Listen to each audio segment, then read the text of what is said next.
So in your book, one thing you talk about a lot is the American experiment and sort of this radical thing that we've been able to put together over the years, over 200 years of history.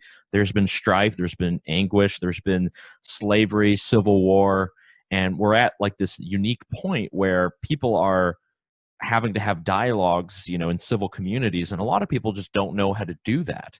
And I think not as many people are well versed in sort of the American experiment and how everything has come to be. I'm just kind of wondering, what is the current state of our nation? If President McAllister was there giving the State of the Union, kind of tell us what it's like, not just looking at government policy, but just interactions between different groups, socioeconomic groups, people in different states, different communities. How is that looking in 2020? If I were President McAllister giving that State of the Union, a lot of what I would focus on is we still have much more in common than we have different.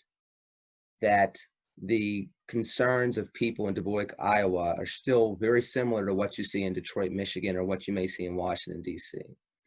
That people still want their kids to be educated, that people still want to be able to find jobs that fulfill them, and they want to be respected and regardless of the path that they take in their lives.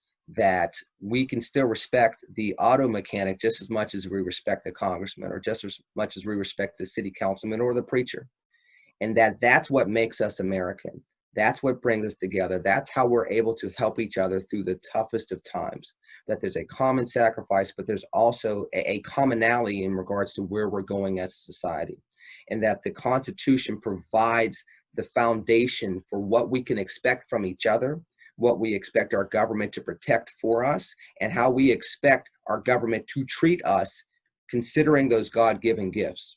And those God-given gifts are for every American. And I would even take it one step further and say there's a human decency that we're supposed to extend to everybody we interact with in America, even if they're not an actual citizen, if they're here on a green card or they have some other type of status.